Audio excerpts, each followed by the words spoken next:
Good evening. I am your host from PV Legal. Can a stalled housing project turn its owners into criminals?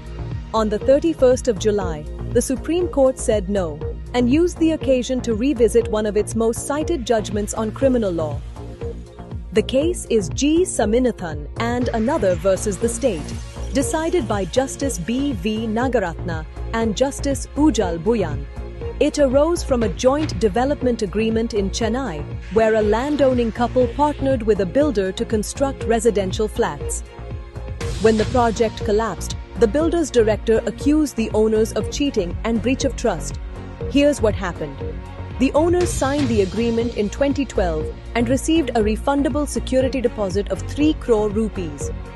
But when they applied for planning permission, the development authority rejected it outright. The land sat on an unapproved layout. For years, the owners assured the developer the problem would be fixed. It never was. In January 2018, they cancelled the power of attorney and, that same day, sold the land to a different buyer without returning a rupee of the deposit. The criminal complaint followed. The police booked the owners under sections 406 and 420 of the Indian Penal Code. Criminal breach of trust and cheating. The Supreme Court had to answer a narrower question. Did the facts, even taken at face value, actually show a crime? Breach of trust requires that property be entrusted and then dishonestly misused. Cheating requires a fraudulent intention right from the start. The court also had to ask whether both charges could even stand together on the same facts. The court's answer was clear.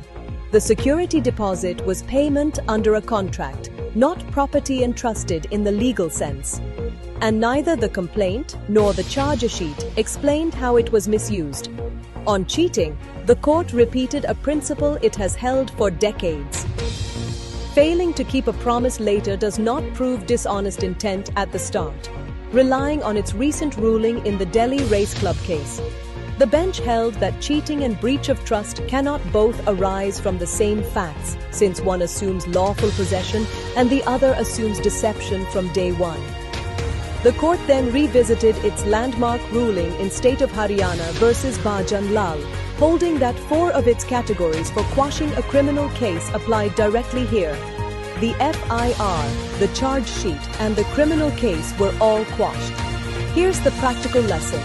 If you're a business owner facing a partner's default, don't reach for an FIR before you've checked whether real fraud exists. Courts are pushing back harder on cases dressed up as crimes when they're really about money. For the full legal analysis, read PV Legal's daily newsletter. I'm your host from PV Legal. Stay legally informed, stay alert. Good night.